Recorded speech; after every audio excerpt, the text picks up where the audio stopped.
Hindi raw mapipilit ng gobyerno ang MILF o ang Moro Islamic Liberation Front na isuko ang kanilang mga miyembrong nakabakbakan ng PNP-SAF sa Mamasapano.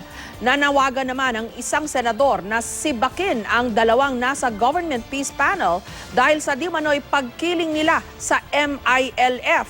May report si Ivan Mayrina. Sa ngayon, walang magagawa ang pamahalaan para pilitin ang MILF na ilabas at isuko sa gobyerno ang mga MILF combatant na kasama sa Mamasapano encounter noong January 25. Ang sabi ng Government Peace Panel na nakikipag-usap sa MILF, kailangang hintayin ang mga reklamong isasampa ng Department of Justice sa mga nakasagupa ng mga police commando. Meron ba tayong demand ngayon sa MILF na isurrender nila yung mga nasangkot sa pagpatay ng 44 SAF members, lalo higit na lumabas na yung medical legal report na para bagang pinaslang ng mga lapitan?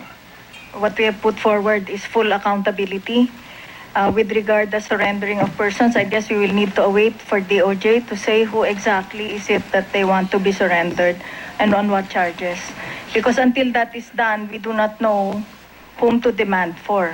We have no coercive power at this point to demand that they surrender those involved. Dumalo sa Senate hearing kanina si Mohager Iqbal, ang Chief Peace Negotiator ng MILF.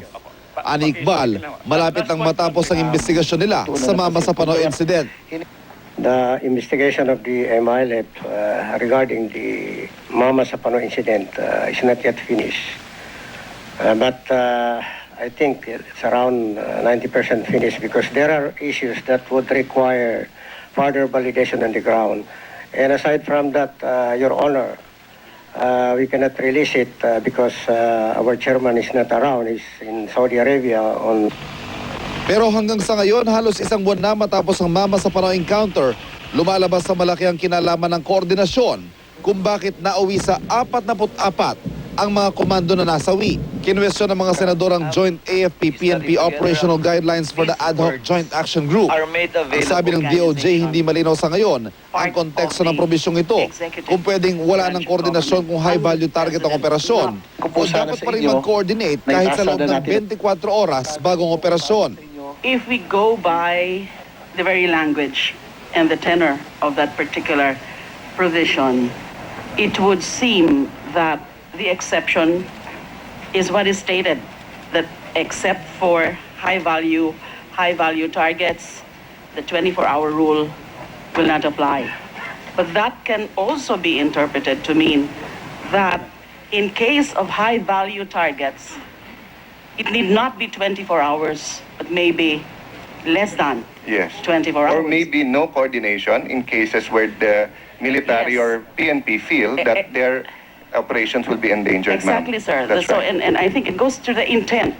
So we need to ask the framers of that particular agreement. It's very clear to me. The general rule is 24-hour notice. Kaya nga may exception. Burahin mo yung exception. Ano matitira? 24 hours. We have had a study since 1997 up to 2012.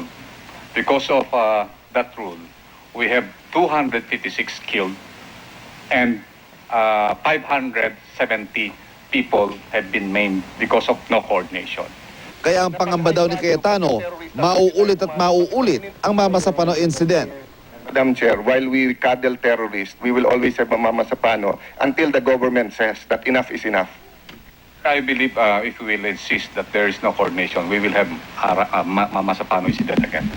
Dahil sa manoy labis sa pagkiling sa interes ng MILF, nanawagan si Senador Alan Peter Cayetano sa Pangulo na sibakin na sa Government Peace Panel sina Secretary Ging Deles at Professor Miriam Coronel Ferrer. Patuloy namin kinukunan ng pahayag si Deles pero si Ferrer sinabing nasa Pangulo na raw ito. Ivan Mayrina, GMA News.